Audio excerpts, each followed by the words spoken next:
Hello again. I'm Bob Janiga, here to share with you chapters 17 through 20 of the book of Genesis. When Abram was 99 years old, the Lord appeared to him and said, I am God the Almighty. Walk in my presence and be blameless. Between you and me I will establish my covenant, and I will multiply you exceedingly. When Abram prostrated himself, God continued to speak to him. My covenant with you is this. You are to become the father of a host of nations. No longer shall you be called Abram. Your name shall be Abraham. For I am making you the father of a host of nations. I will render you exceedingly fertile. I will make nations of you. Kings shall stem from you. I will maintain my covenant with you and your descendants after you throughout the ages as an everlasting pact, to be your God and the God of your descendants after you. I will give to you and to your descendants after you the land in which you are now staying, the whole land of Canaan as a permanent possession, and I will be their God. God also said to Abraham, on your part, you and your descendants after you must keep my covenant throughout the ages. This is my covenant with you and your descendants after you that you must keep. Every male among you shall be circumcised. Circumcise the flesh of your foreskin, and that shall be the mark of the covenant between you and me. Throughout the ages, every male among you, when he is 8 days old, shall be circumcised, including houseborn slaves and those acquired with money from any foreigner who is not of your blood. Yes, both the homeborn slaves and those acquired with money must be circumcised. Thus my covenant shall be in your flesh as an everlasting pact. If a male is uncircumcised, that is, if the flesh of his foreskin has not been cut away, such a one shall be cut off from his people. He has broken my covenant. God further said to Abraham, as for your wife Sarai, do not call her Sarai, and her name shall be Sarah. I will bless her. I will give you a son by her. Him also will I bless. He shall give rise to nations, and rulers of peoples shall issue from him. Abraham prostrated himself and laughed as he said to himself, can a child be born to a man who's 100 years old? Or can Sarah give birth at 90? Then Abraham said to God, let but Ishmael live, by your favor. God replied, nevertheless, your wife Sarah is to bear you a son, and you shall call him Isaac. I will maintain my covenant with him as an everlasting pact, to be his God and the God of his descendants after him. As for Ishmael, I am heeding you. I hereby bless him. I will make him fertile and will multiply him exceedingly. He shall become the father of 12 chieftains, and I will make of him a great nation. But my covenant I will maintain with Isaac, whom Sarah shall bear to you by this time next year. When he had finished speaking with him, God departed from Abraham. Then Abraham took his son Ishmael and all his slaves, whether born in his house or acquired with his money, every male among the members of Abraham's household, and he circumcised the flesh of their foreskins on that same day, as God had told him to do. Abraham was 99 years old when the flesh of his foreskin was circumcised. And his son Ishmael was 13 years old when the flesh of his foreskin was circumcised. Thus on that same day, Abraham and his son Ishmael were circumcised, and all of the male members of his household, including the slaves born in his house or acquired with his money from foreigners, were circumcised with him. The Lord appeared to Abraham by the terebinth of Mamre, as he sat in the entrance of his tent, while the day was growing hot. Looking up, Abraham saw 3 men standing nearby.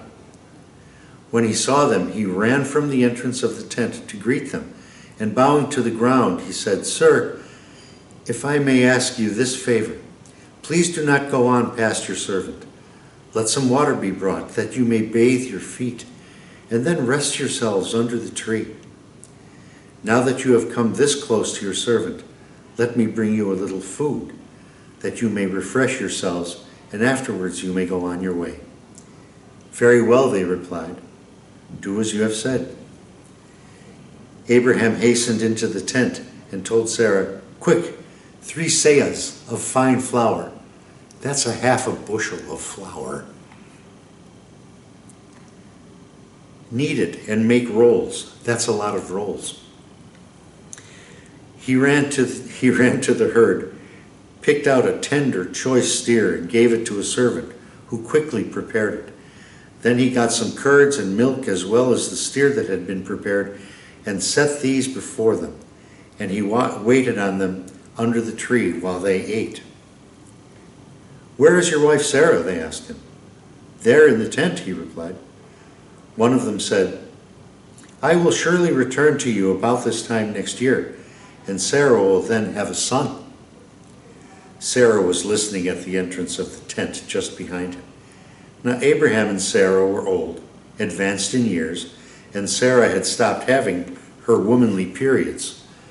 So Sarah laughed to herself and said, "Now that I am so withered and my husband is so old, am I still to have sexual pleasure?" But the Lord said to Abraham, "Why did Sarah laugh and say, 'Shall I really bear a child, old as I am?' Is anything too marvelous for the Lord to do? At the appointed time, about this time next year, I will return to you, and Sarah will have a son." Because she was afraid, Sarah dissembled, saying, "I didn't laugh." But he said, "Yes, you did." The men set out from there and looked down toward Sodom. Abraham was walking with them to see them on their way. The Lord reflected, "Shall I hide from Abraham what I'm about to do, now that he is to become a great and populous nation, and all the nations of the earth are to find blessing in him? Indeed, I've singled him out, that he may direct his sons and his posterity to keep the way of the Lord by doing what is right and just, so that the Lord may carry into effect for Abraham the promises he made about him." Then the Lord said, "The outcry against Sodom and Gomorrah is so great, and their sin so grave, that I must go down and see whether or not their actions fully correspond to the cry against them that comes to me. I mean to find out." While the 2 men walked on farther toward Sodom, the Lord remained standing before Abraham. Then Abraham drew near to him and said, "Will you sweep away the innocent with the guilty?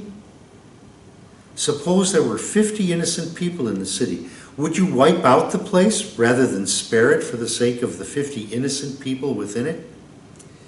Far be it from you to do such a thing, to make the innocent die with the guilty, so that the innocent and the guilty would be treated alike. Should not the judge of all the world act with justice?" The Lord replied, "If I find 50 innocent people in the city of Sodom, I will spare the whole place for their sake."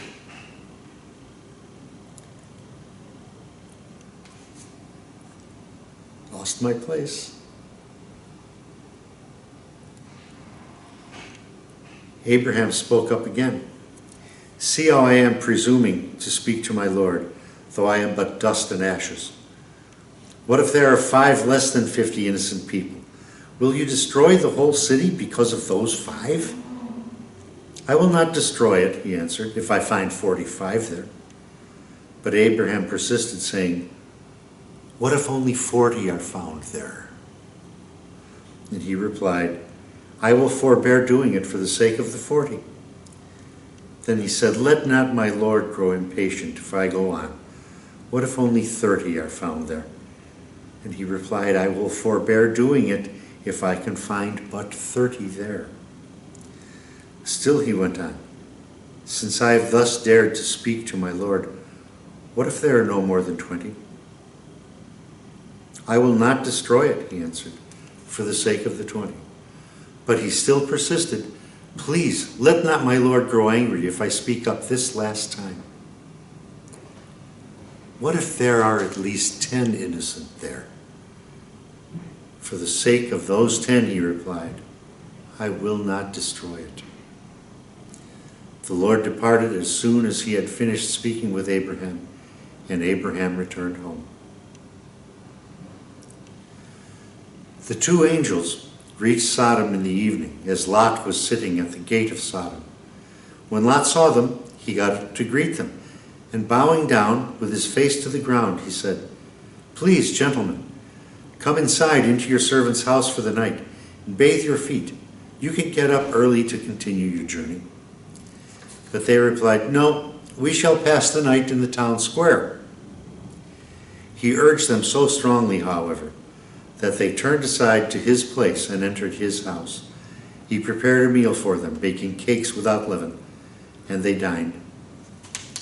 Before they went to bed, all the townsmen of Sodom, both young and old, all the people, to the last man, closed in on the house. They called to Lot and said to him, Where are the men who came to your house tonight? Bring them out to us, that we may have intimacies with them. Lot went out to meet them at the entrance. When he had shut the door behind him, he said, I beg you, my brothers, not to do this wicked thing. I have 2 daughters who have never had intercourse with men. Let me bring them out to you, and you may do to them as you please. But don't do anything to these men, for you know they have come under the shelter of my roof. They replied, Stand back. This fellow, they sneered, came here as an immigrant, and now he dares to give orders? We'll treat you worse than them. With that, they pressed hard against Lot, moving in closer to break down the door. But his guests put their hands out, pulled Lot inside with them, and closed the door. At the same time, they struck the men at the entrance of the house, one and all, with such a blinding light that they were utterly unable to reach the doorway. Then the angels said to Lot, Who else belongs to you here? Your sons or sons-in-law and your daughters and all who belong to you in the city. Take them away from it.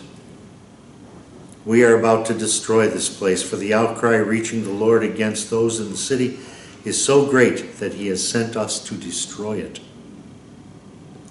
So Lot went out and spoke to his sons-in-law who had contracted marriage with his daughters. Get up, leave this place, he said to them. The Lord is about to destroy the city. But his sons-in-law thought he was joking. As dawn was breaking, the angels urged Lot on, saying, On your way, take with you your wife and your daughters who are here, or you will be swept away in the punishment of the city. And when he hesitated, the men, by the Lord's mercy, seized his hand and the hands of his wife and his 2 daughters and led them to safety outside the city. As soon as they had been brought outside, he was told, Flee for your life. Don't look back or stop anywhere on the plain. Get off to the hills at once, or you will be swept away. Oh no, my lord, replied Lot. You have already thought enough of your servant to do me the great kindness of intervening to save my life. But I cannot flee to the hills to keep the disaster from overtaking me, and so I shall die. Look, this town ahead is near enough to escape to. It's only a small place. Let me flee there. It's a small place, isn't it? That my life may be saved. Well then, he replied, I will also grant you the favor you now ask. I will not overthrow the town you speak of. Hurry, escape there. I cannot do anything until you arrive there. That is why the town is called Zoar, which means a small thing. The sun was just rising over the earth as Lot arrived in Zoar. At the same time, the Lord rained down sulfurous fire upon Sodom and Gomorrah from the Lord out of heaven.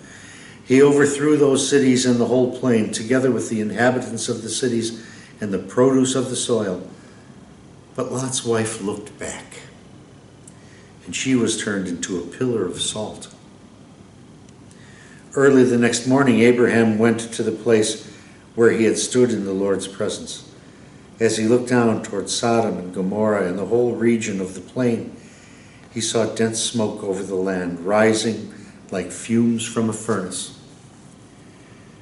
Thus it came to pass, when God destroyed the cities of the plain, he was mindful of Abraham by sending Lot away from the upheaval by which God overthrew the cities where Lot had been living. Since Lot was afraid to stay in Zoar, he and his 2 daughters went up from Zoar and settled in the hill country, where he lived with his 2 daughters in a cave. The older one said to the younger, "Our father is getting old, and there is not a man on earth to unite with us, as is the custom everywhere. Come, let us ply our father with wine and then lie with him, that we may have offspring by our father." So that night they plied their father with wine, and the older one went in and lay with her father. But he was not aware of her lying down or getting up. Next day, the older one said to the younger, "Last night it was I who lay with my father. Let us ply him with wine again tonight, and then you go in and lie with him, that we may both have offspring by our father." So that night, too, they plied their father with wine, and then the younger one went in and lay with him. But again, he was not aware of her lying down or her getting up.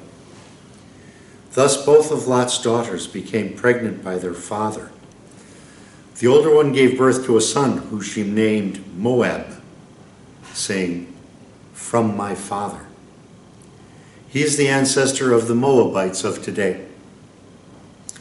The younger one, too, gave birth to a son, and she named him Ammon, saying, "The son of my kin." He is the ancestor of the Ammonites of today. Abraham journeyed on to the region of the Negeb, where he settled between Kadesh and Shur. While he stayed in Gerar, he said of his wife Sarah, "She's my sister." So Abimelech, the king of Gerar, sent and took Sarah. But God came to Abimelech in a dream one night and said to him, "You are about to die because of the woman you have taken, for she has a husband." Abimelech, who had not approached her, said, "O Lord, would you slay a man even though he is innocent? He himself told me, 'She's my sister,' and she herself also stated, 'He's my brother.' I did it in good faith and with clean hands." God answered him in the dream, "Yes, I know you did it in good faith. In fact, it was I who kept you from sinning against me. That is why I did not let you touch her.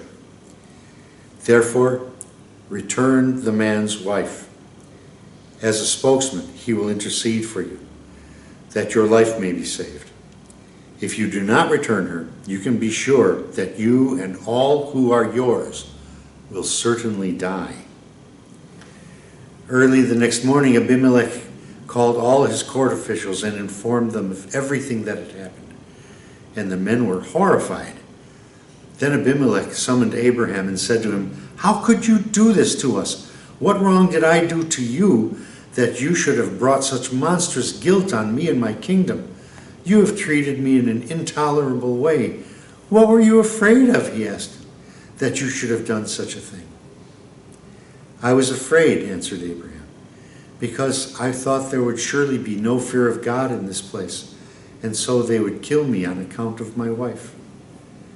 Besides, she is in truth my sister, but only my father's daughter, not my mother's, and so she became my wife. When God sent me wandering from my father's house, I asked her, 'Would you do me this favor? In whatever place we come to, say that I am your brother.' Then Abimelech took flocks and herds and male and female slaves and gave them to Abraham, And after he restored his wife Sarah to him, he said, "Here, my land lies at your disposal. Settle wherever you please." To Sarah he said, "See, I have given your brother 1,000 shekels of silver. Let that serve you as a vindication before all who are with you. Your honor has been preserved with everyone." Abraham then interceded with God, and God restored health to Abimelech, that is, to his wife and his maidservants, so that they could bear children. For God had tightly closed every womb in Abimelech's household on account of Abraham's wife, Sarah. That's the end of chapter 20. Thank you for listening.